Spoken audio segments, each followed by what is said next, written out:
Okay, so yesterday morning, Christina spoke about mind states, about the third foundation of mindfulness. And actually that foundation is quite a big one, so in a way we're splitting it into two. And this morning I'd like to continue the exploration, the instructions in regard to the third foundation of mindfulness.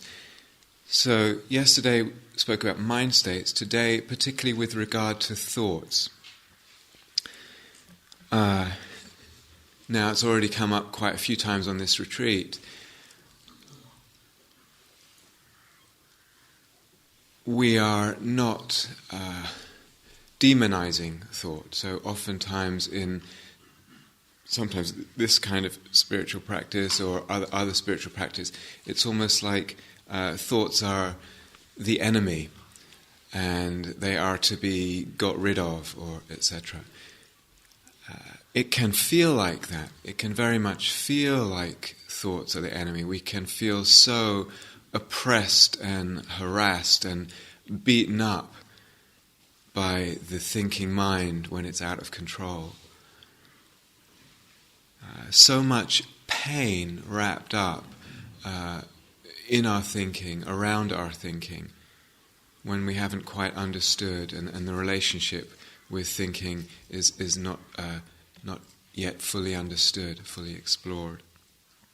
And yet, as we explored last night, both in the New Year's reflections, in the inquiry, and it came up in the Q&A with Jake and Chris, that we are not trying to get rid of thought. There's a place, definitely, in our human life for developing a relationship with thought where we're actually really able to explore the realm of thought and thinking creatively, or reflecting on issues or themes or problems or whatever it is, in a way that actually, through the thinking, it actually has the power to dispel some suffering. So there's different kinds of relationships we have with thought. We use it to understand for reflective thinking. We use it creatively, and you can see, it's hard to build a building or discover anything in science or write a symphony without thinking going on. So clearly it's a very important part of our humanity that we want to harness that and have it work for us, and yet so often it doesn't work for us and we feel pain in regard to it. As far as meditation and formal meditation is concerned, again, we're not trying to get rid of thought. And it's very easy as a meditator to slip in, consciously or unconsciously, to a kind of view in the moment, a kind of way of operating in the moment, that we are basically trying to get rid of thought and demonizing it. It's a problem. It's a problem. Thought is a problem. It's regarded as a problem, and because it's regarded as a problem, it becomes a problem. So rather, as far as meditation is concerned, and certainly in terms of one of the things we're trying to open up for ourselves in our life, we could say much better intentionality long term is freedom with thought, rather than getting rid of thought. To be free with thought. What is it? What would it be to feel and to know oneself as free with regard to thought? We also want to understand, we really want to understand the effects of thought, of the thinking mind. Thoughts that go through the mind have an effect, they have effects. We also want to understand the relationship with them. So there's all this freedom and there's understanding. So,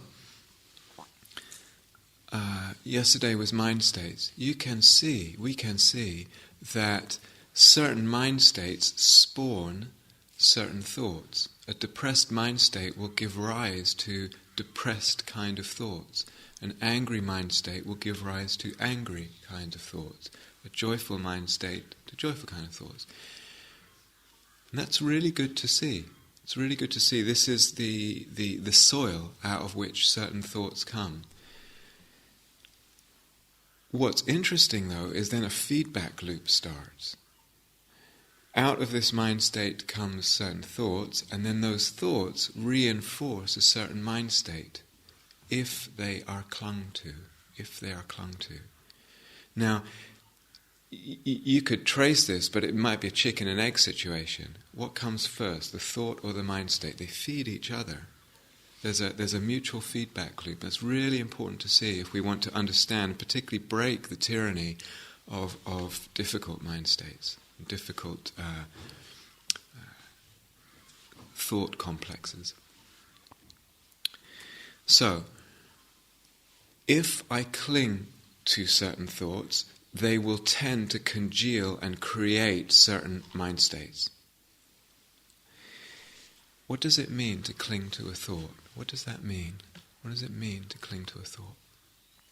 Well, there's different ways we can cling to a thought. One of them is to believe it unquestioningly. And oftentimes, unfortunately, that is the relationship we have with a lot of thought. Just because it's there, I believe it. Just because it goes through the mind, I believe it. And that belief is a kind of clinging. We grasp onto that and hold onto it as a kind of reality, as a kind of truth assessment of things, of ourselves or whatever it is. In fact, that's part of a second way of clinging.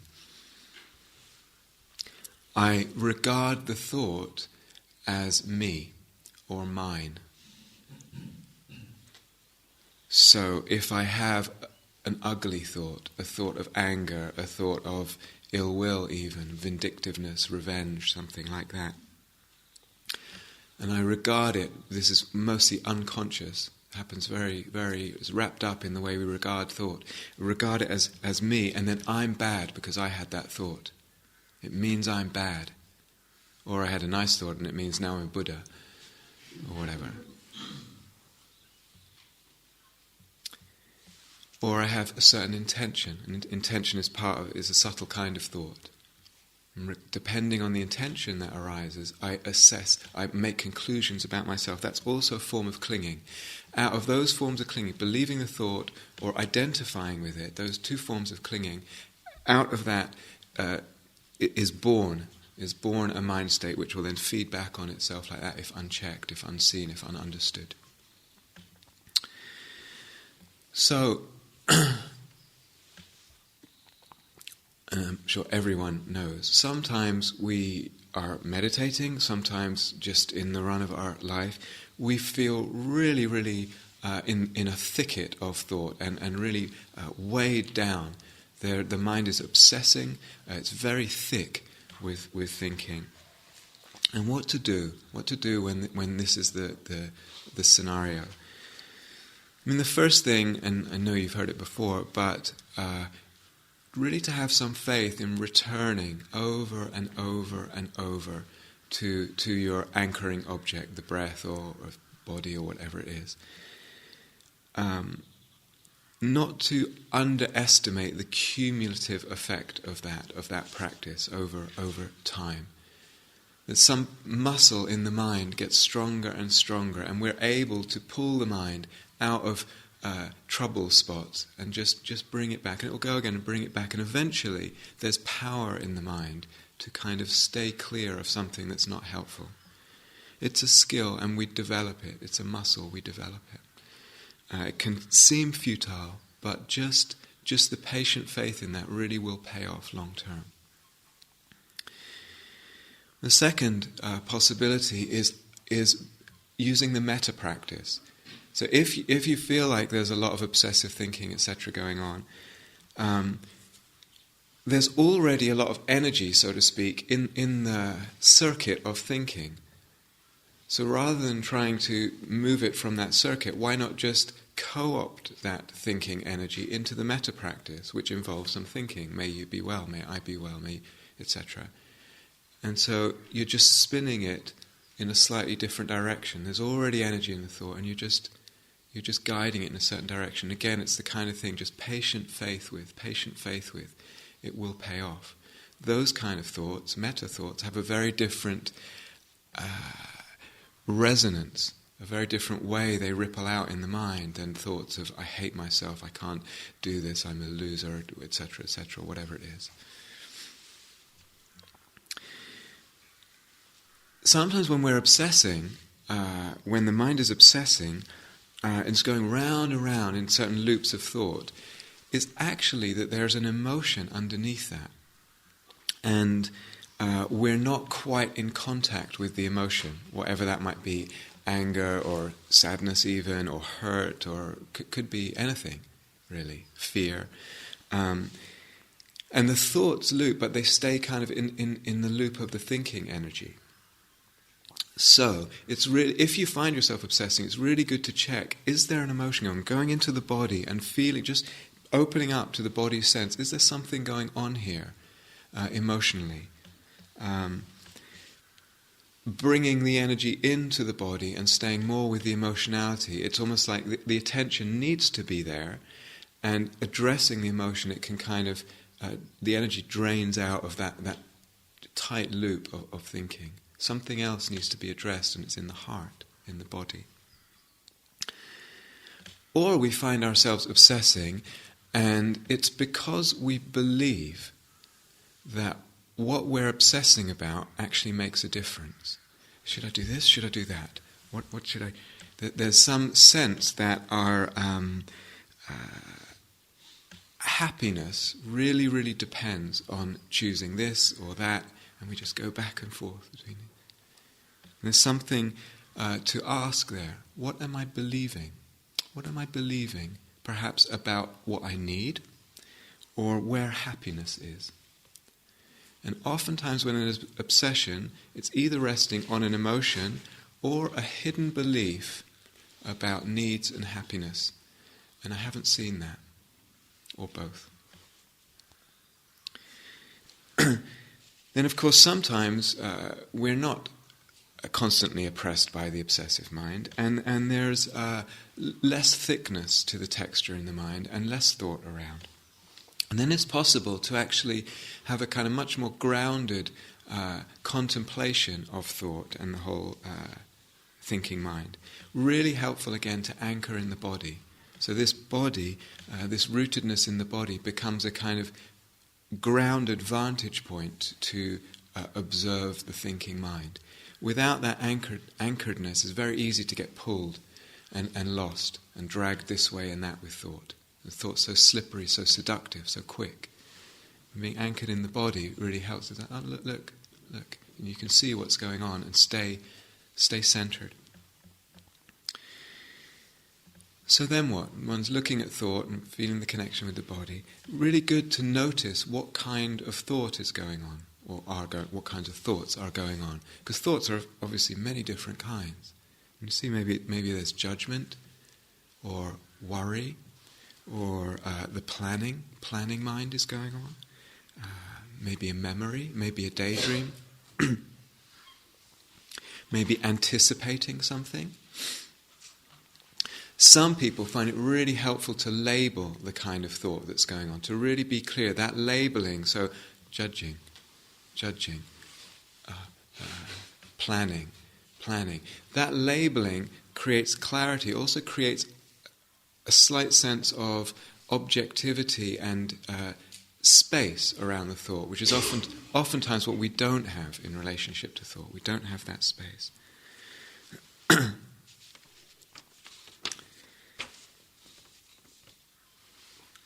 It's helpful, given that there are different kinds of thoughts, to actually see, is this thought helpful? Is this thought stream helpful? Is it taking me where I want to go? So I might have a thought constellation that just loops around. It might be very, picky and judgmental. Is that thought stream likely to end up in peace and the awakened heart?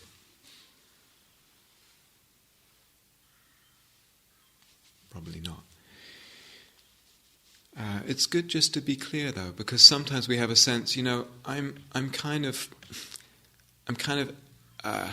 what's the word? Acquiescing,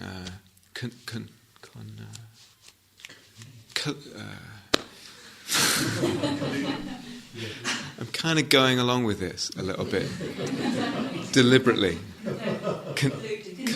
All that stuff.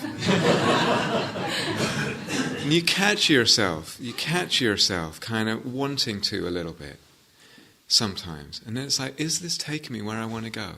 Is it really taking me where I want to go? Is it helpful? What's my relationship to these thoughts? So oftentimes we cling, as I said, oftentimes there's aversion to the thoughts, and you can feel that aversion in the body. There's tension when aversion comes in. I want to get rid of this. And to notice that, it's all part of what we can understand here. And sometimes there's the opportunity, as practice deepens, and sometimes one finds things opening out a little bit more, becoming quite quiet at times, and there's the opportunity to actually make a shift in practice from the noticing of content. This is here, that's here, it's this kind of thought, it's that kind of thought, or whatever. From the noticing of content to the noticing of process. Meaning the process of thinking, not so much this or that kind of thought.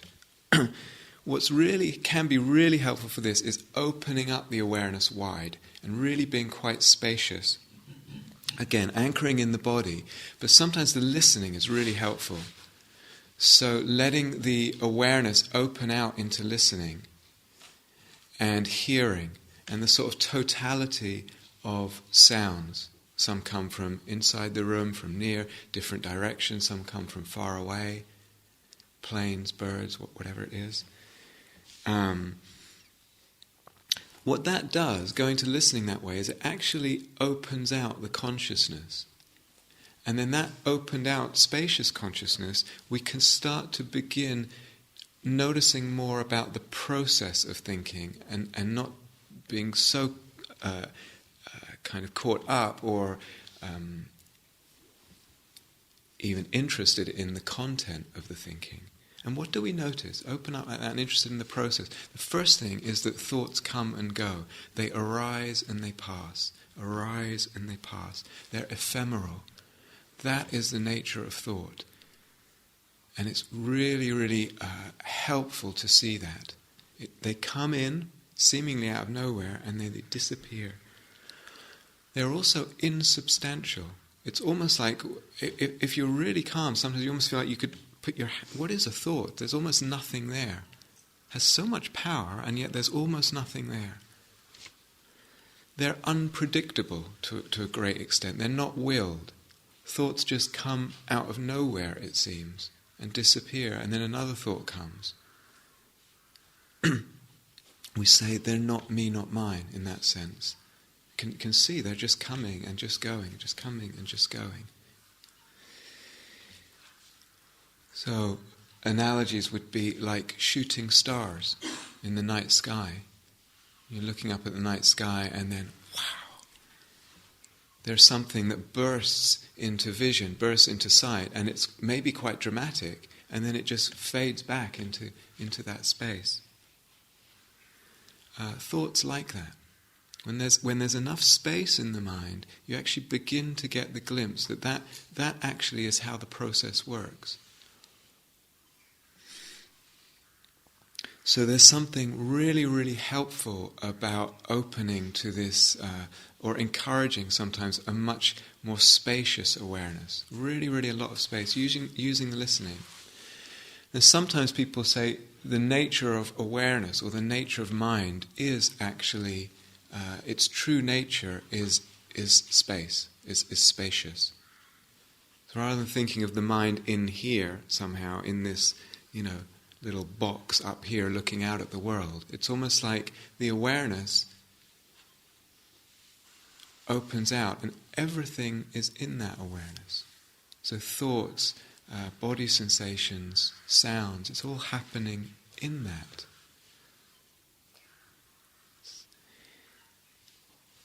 From the perspective of that space, of awareness as something very spacious, it actually doesn't matter what happens in the mind.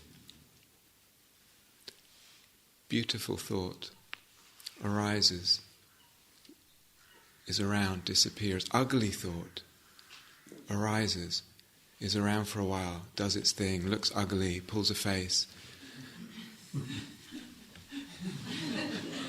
Doesn't matter, and then it just fades into the space. From the space doesn't care. It's like the space in this room doesn't care. Doesn't care what we look like. Doesn't care what's said. Doesn't care if a hippopotamus comes in here and goes out. It doesn't matter. The space is neutral. It's kind of unperturbed. And sometimes in the meditation you can begin to get a sense of the awareness as that kind of unperturbable space. And whatever, it's vast, whatever arises will be there for a while without even really making much difference to the space, and then disappears.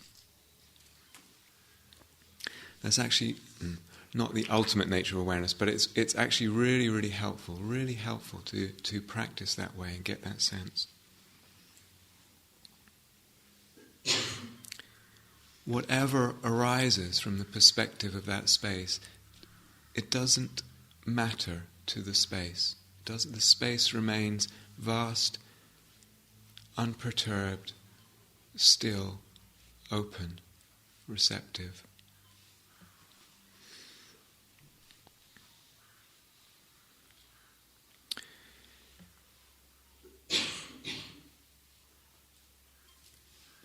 With all this, it's really, because thought can feel so problematic at times, it's really important to know, if we can begin practicing in some of these ways, getting a glimpse and kind of developing these kinds of practices, we really will undermine the kind of authority that thought has in the power that thought has in our life, that we've given it, that maybe isn't such a good idea to give it sometimes.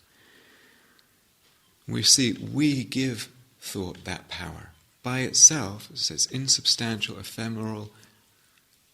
It has no power that we do not give it. And there's something about seeing that and seeing it really clearly and deeply. A thought is just a thought. It's just a thought. And we're unbound from that tight wrapping in relationship to thought, and that prison in relationship to thought. There's a freedom that comes in there.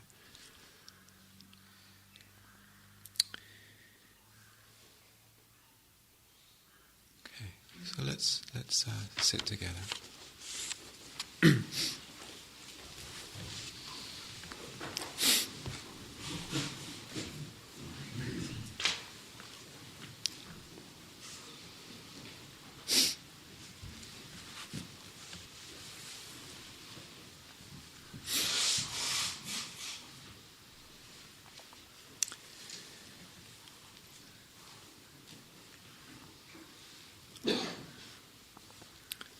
So settling into your posture.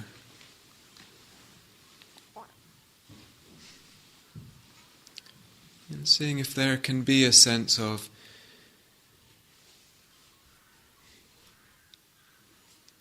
ease in the body that you're connecting with, along with the sense of uprightness.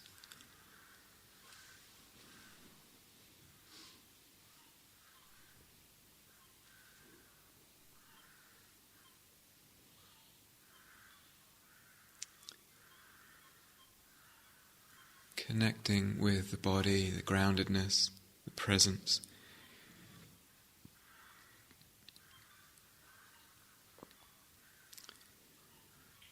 And when you feel ready, beginning to really turn your attention in a very full and wholehearted way to your anchor, your meditative anchor, the breathing, whatever it is. But today in your meditations, in your exploration, sitting and walking, feeling free, if you like, to explore any of the foundations of mindfulness we've touched on. Either because one thing in particular is calling the attention, and seems to be asking for it, or just deliberately shifting the attention out of curiosity, out of interest, to explore the realm of thinking, thoughts in the ways that I've been talking about, the body. Feeling free to open up the awareness, if you like.